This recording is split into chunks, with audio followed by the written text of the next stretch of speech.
Mr. Speaker, we in the People's Progressive Party wish to thank the President for his address to the National Assembly. And we've just listened to the Prime Minister. And I want to say here today that if anything is comatose, it is this government.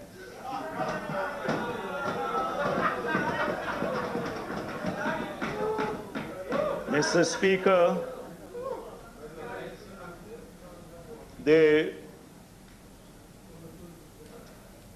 a throne speech by the President on policies, speech by any head of state to the National Assembly or to the Parliament must be taken seriously.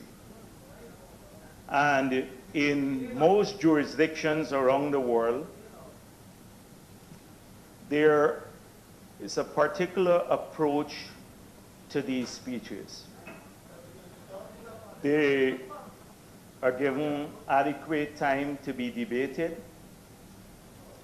and there's a protocol following that debate. What we find particularly egregious, Mr. Speaker, is the way this speech and the motion to debate the last speech of the President was brought to the National Assembly. It's been hurriedly placed on the agenda, which led to the discussions in your office. It breached the procedure for the debate of a normal motion. And we think that given what the President said in his speech about the nature of the National Assembly, the importance of the National Assembly, and how we must conduct ourselves in a cooperative manner, that this is an insult to what he said in the National Assembly. Most of our speakers came here today prepared to debate certain motions that are on the order paper. We were told this is the opposition day, and then suddenly we have the President's speech to the National Assembly to debate. I'm sure that most of the speakers on our side, we will participate in the debate, but they have not prepared themselves in a manner that befits the full-fledged debate on the policies that the President announced. And so, Mr. Speaker, we heard from the Prime Minister that, in fact, Mr. Speaker, I was not sure which one of the President's speeches to the National Assembly we were debating, although the motion said we are to debate the speech delivered on the 13th of October, 2016. I heard references to all the speeches that were made by the President to this chamber. We have had, the Prime Minister rightfully pointed out that there are 6 such speeches, and speeches by themselves to the National Assembly, not a sign of a functioning democracy. It's not the barometer of a functioning democracy. How many times you address the National Assembly does not really matter. The content of what you say in the speech matters. In fact, Mr. Speaker, I see it as an imposition on the National Assembly that in such a short period, this has become a routine what is reserved for sparing occasions, there must be some weight, some gravity behind the address of a head of state to the National Assembly. Not every time there is a policy issue, the National Assembly has to suspend itself to listen. But, Mr. Speaker, the Prime Minister took tremendous latitude in dealing with all sorts of things. Things that are not in the speech that is subject to the motion that we are debating. So I may want to visit those issues myself, given that he has raised them. The Prime Minister said that there was a view in the public that we ought not to, in the President's speech to the National Assembly, to revisit the past. And he strongly defended that. And we can never put limitations on what the President says in the National Assembly. And we will not have a problem if there is any revisiting of the past to provide proper context for debate of policies. But there is an obligation that in revisiting the past, you have to be truthful and accurately reflect the past. And I saw, Mr. Speaker, the Minister of Finance presented us with this document here today. And he said, this is not required by law, but given the commitment of the government to transparency, they have decided to present to the National Assembly a report on the public debt. The President said in his speech, Mr. Speaker, that they inherited a mountain of debt, a mountain of debt. Now, first of all, I'm happy that this document was prepared and it reflected the debt situation, the stock of debt, and its evolution from 2011 to 2015. And you will see a trend here, Mr. Speaker. The trend has been for a reduction in the debt from 2011 to 2015 in the reporting period.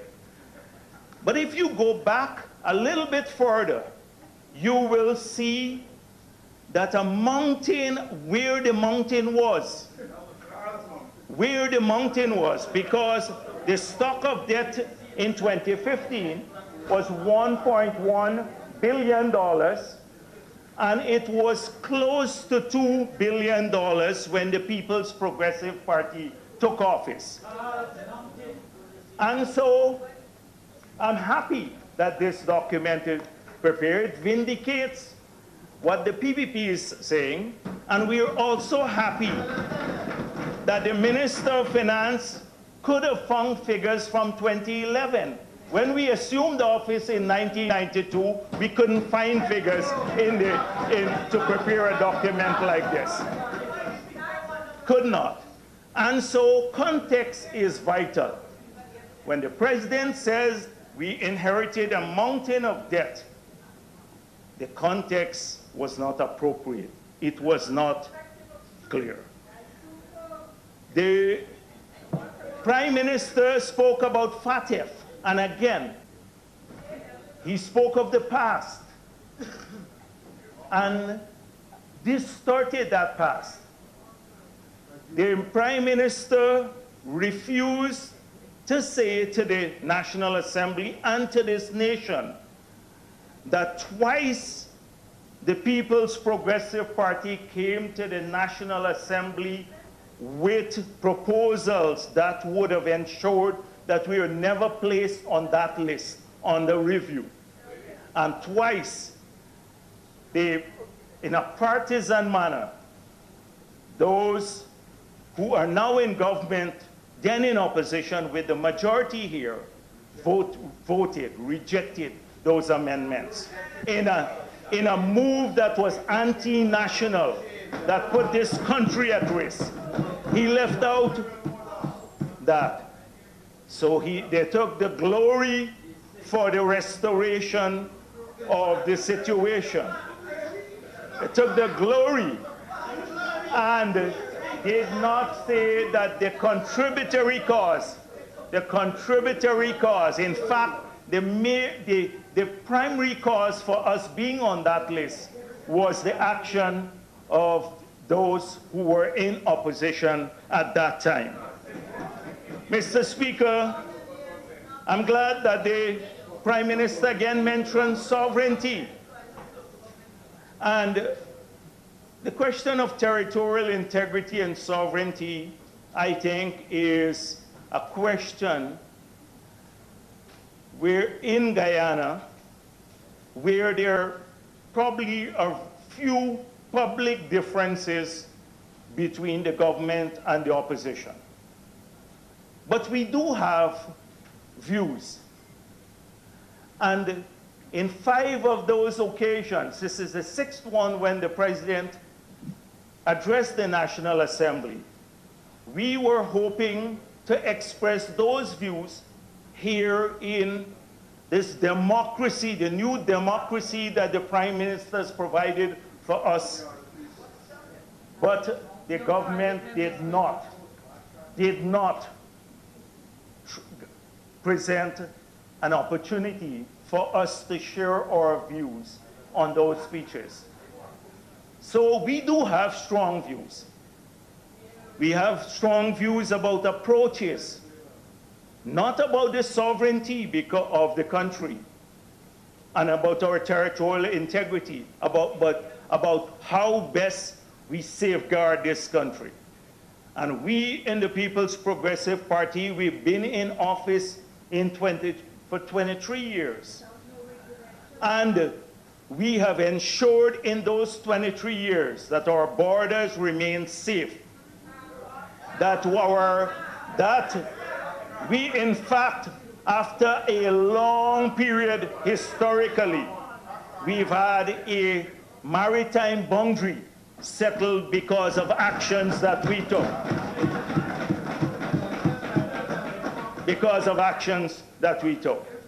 And so, Mr. Speaker, the Prime Minister spoke about the address that the President made here to the National Assembly on the 50th anniversary. And again, we too have views on this matter. I thought it would have been fitting for this National Assembly to debate the President's speech to the National Assembly, and so that we too would have been able to share our perspectives on the 50th anniversary, our challenges in the past, and the way forward for the country. But that opportunity was never provided here. Mr. Speaker, the Prime Minister said again, don't judge us based on our promises. Never mind all we said on the campaign trail, because when we got into government, we found a different situation. And so I'm going to come a bit to that, because I see the act of excusing on the performance gaining ascendancy from the government. So our economy is underperforming because of an inept set of policies and approaches by the government. So it has to be the money is not flowing through the economy anymore, not the incompetence of the government.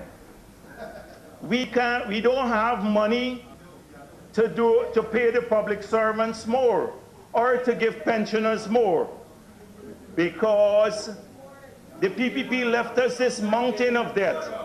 But they do have money to take a huge salary increase for themselves. They do have, within 6 weeks, they do have money to waste on the the Durban Park, over $400 million. They do have money on the bond.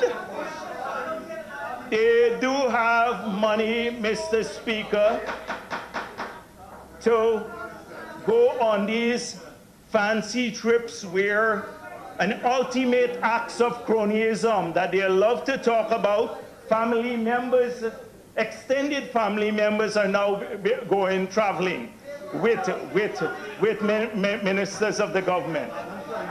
And, well, let me just stick it there. And they did have money to present, after less than a year in office, the biggest budget in the history of our country, $230 billion. They did have money to do that after less than a year in office. But they don't have money because the PPP left them with a mountain of debt. And so we can't fulfill our promises because of the big, bad PPP and what they left us with. We have heard this, Mr. Speaker. The president said they inherited, in his speech, a perilous economic situation. And this is far from the truth, Mr. Speaker. Very far from the truth. Guyana's economy for the past 10 years has experienced positive growth. In fact, it's the fastest growing economy in the Caribbean if you look over the period and you average it. It's the fastest growing economy in the Caribbean. Secondly, in terms of debt stock, Mr. Speaker, there are only two Caribbean countries that have a lower debt stock to GDP than Guyana. It is Suriname and Trinidad and Tobago. But when we assumed office, it had the worst debt stock in the Caribbean. So now we're using less than 5% of revenue to service debt, Mr. Speaker. That leaves 95% of the $165 billion we collect in current revenue to spend back in this country. There was a time when almost 100% of our revenue went to service debt. Almost. Mr. Speaker, the investments, opportunities, this country was booming with investments. They're all dying off now. So let's talk about the ICT sector. Qualfund came here under the PPP and hired a ton of people. Teleperformance came under the People's Progressive Party and hired a ton of people, ton of young people. They're expanding now. The ExxonMobil came here under the People's Progressive Party and found oil. Mr. Speaker, the two new gold mines that started the work and now are producing all the growth in the economy, they came here under the People's Progressive Party. We had Santa Fe that the president visited, and he spoke about mega farm. Santa Fe came here under the People's Progressive Party. This government has not attracted a single large-scale investment of any worth, despite tons of trips, promotion trips abroad. The perilous did not inherit a perilous economy, inherited a thriving economy, a thriving economy. So my point is that you do have to be truthful in the context. So, Mr. Speaker, the quality of life we spoke about.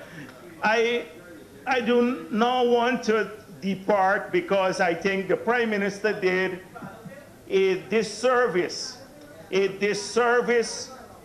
the President when he departed from the speech made to the National Assembly. It was extraneous, his comments, to the motion. Those comments were extraneous to the motion. So, Mr. Speaker, may I come back now to speak about the speech that was made to the National Assembly, the policy speech of the President on the 13th of October.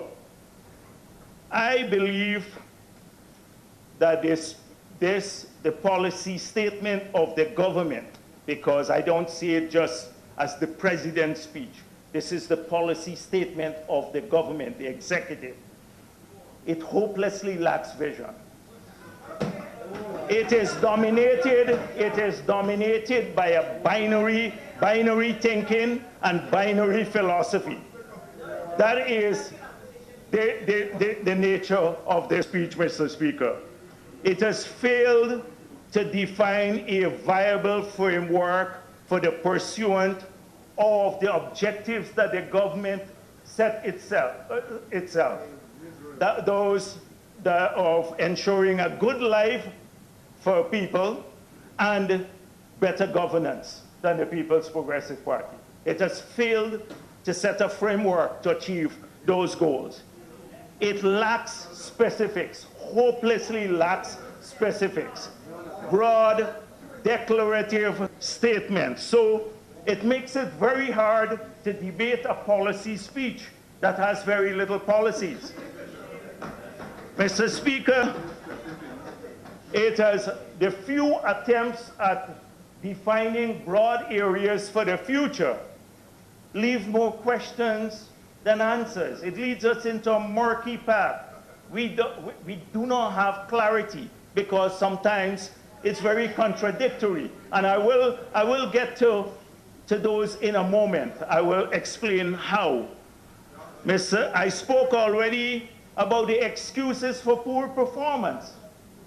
Almost half of the speech was focused on excusing poor performance and blaming the People's Progressive Party.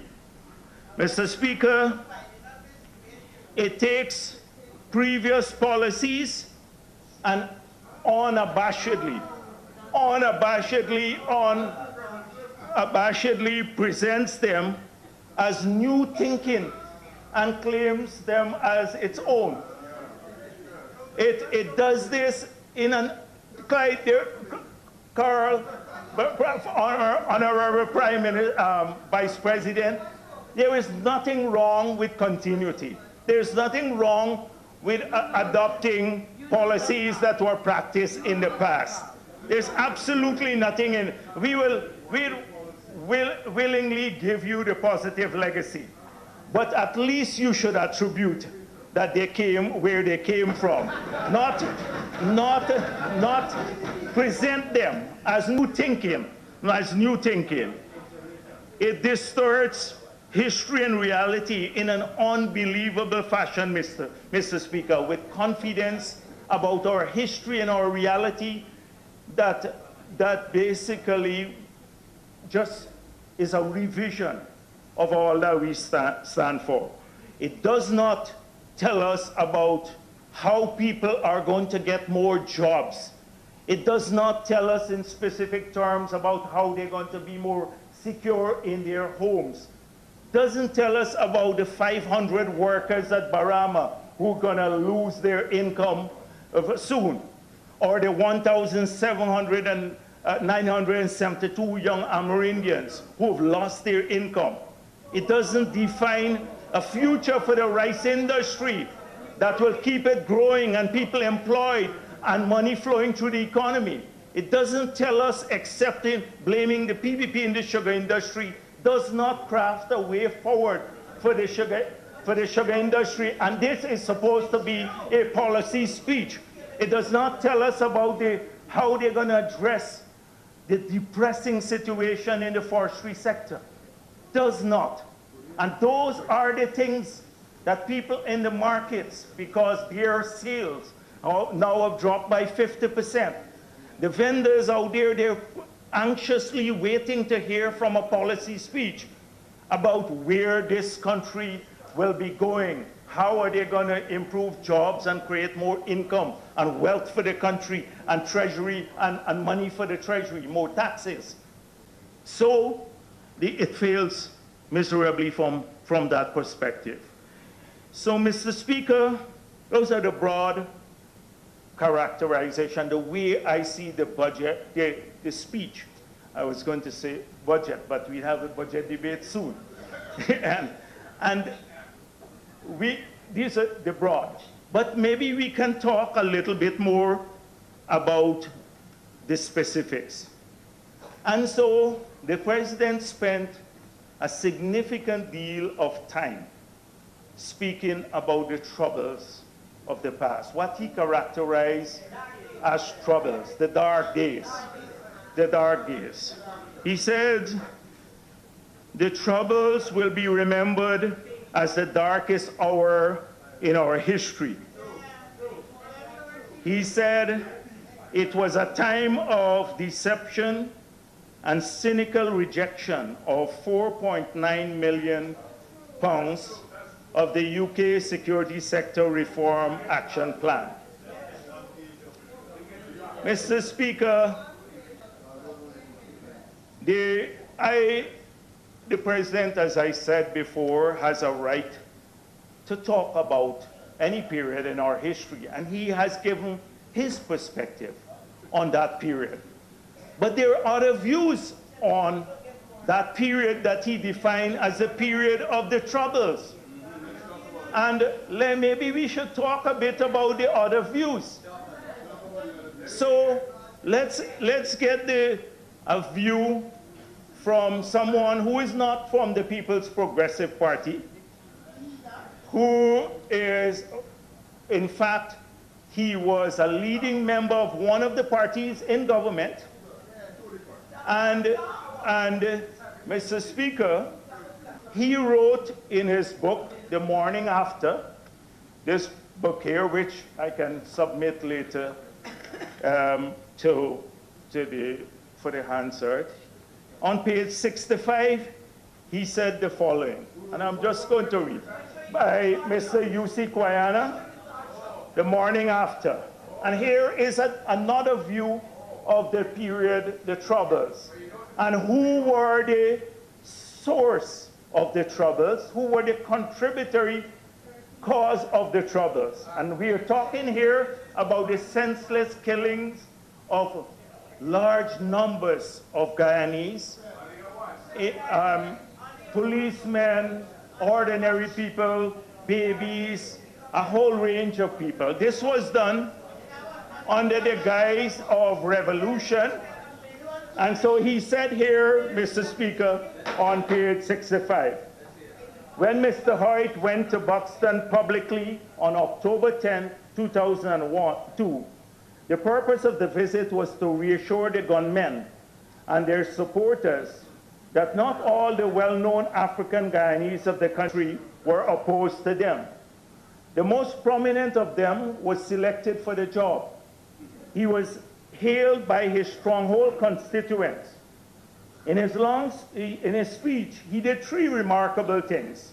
One, he denounced those who were writing long letters against the actions of the gunmen, even though the writers could not find Buxton on the map. Two, he attacked those who claimed that Buxton had become an encampment for the escaped prisoners and criminal suspects. And three, he expressed the full solidarity of the People's National Congress with the struggle being waged by the fighters. This, Mr. Speaker, if this is not an indictment, when a former president, the leader of a party, goes to Buxton and makes this speech, and he claims the gunmen, because I can go on and read more. He says, Buxton Friendship is not harboring the prisoners, but they were there. The police said so. Felix said so. Felix knew that. And Mr. Speaker, there is another view of who was the source of the trouble. Which party was the source of the troubles that led to the slaughter of many, many Guyanese? So all I'm saying, that there was one view we heard on the 13th of October here in this National Assembly, but there are many other views. And I would tell you that APNU or PNC, Mr. Speaker, does not come out well in the review by many others. In fact, they were a contributory cause for the trouble. And we've heard about a mother of all inquiry because the government has a serious proclivity to doing inquiries. So we should do the mother of all inquiries and then examine the role of individuals in that period. Mr. Speaker, in this period when he spoke about the demoralization, in much of that period, two members who were former chiefs of staff are now with APNU. They were heading the army in much of the period of the trouble, and one was our dear friend. He's sleeping. I think he finds me boring. But the honorable member Winston Felix was also the head of the police. If there was any, yes, exactly. And if there was any doubt about involvement, maybe we should really do that mother of all inquiry. Mr. Speaker, I come to the second part of what was said. It was a time of deception and cynical rejection of the 4.9 million pounds. I have here with me a speech written, published in the Starbuck News on December 1st, 2009. In fact, it is in the Guyana, it was in Guyana Review too. This speech was by no other than President David Granger, this article. And he said here, the administration, speaking in 2009, the 1st of December 2009, he said that the administration also initiated various consultative measures. Speaking about our administration, the People's Progressive Party administration. The administration also initiated various consultative measures, including establishing the steering committee of the National Consultation on Crime, the Border National Security Committee, and the Disciplined Forces Committee and Commission to seek solutions to the unfolding national security crisis. The administration then approached the British government for security assistance. President Jagdeo visited London in May 2002 and personally met with the Commissioner of the Metropolitan Police to seek support for his counter-crime campaign. The following year, 2003, a UK advisory defense team visited the country and produced a report on ways in which the capability of the police force could be enhanced. The next year, in October 2004, another defense advisory team visited, as did a group of instructors to train members of the police force's tactical service unit to become the core of a special weapons and tactics strike force. So British people came here to train them. The next year, an 8-member team of officials from the Scottish Police Service and the English Police Service came to study the functioning of the police force. A security sector defense advisory team visited and issued another report in November 2001. And then on the following page, he says, just 2 lines, for most of the past 7 years, the Guyana government has been receiving British government assistance to reform the security sector and support the improvement of the police force's capability. Here we have the current president saying we took serious measures to address, including seeking external help, to address the crime situation. But what went wrong? If we were working with the British all along, what went wrong with this particular project that was canceled? What went wrong? There were 2 reasons, Mr. Speaker. The first is we believe that the ownership had to do with ownership. The British suggested a structure that would have led to grave problems with domestic ownership of this program. And we had a major problem. And I know in this mood now to sell out the whole interests of the country and farm things out, Mr. Speaker, we're replacing Guyanese management at GPL with a team that we're paying $8 billion, 14 people from abroad to take over that. And for every little thing under the sun we're bringing in, we have just decided, we didn't sign the contract for those people. Yeah. And we're replacing Guyanese management there. Honourable Member, you will be speaking for 35 minutes and 31 seconds. Yes, Mr. Speaker. You will have to. Yeah, sure. Mr. Speaker, another convention, maybe I looked it up too, is that in speeches where you respond to the head of state, I saw that in other parliaments there are no limitations on the leader of the opposition. But it's up to your ruling, Mr. Speaker. Anyhow, so, Mr. Speaker, I remember you have exceeded the 30 minutes which you are pledged. I draw to your attention where you are in that regard. Okay, right. Thank you, Mr. Speaker, and because we rarely get a chance to do this, and so I thank you very much.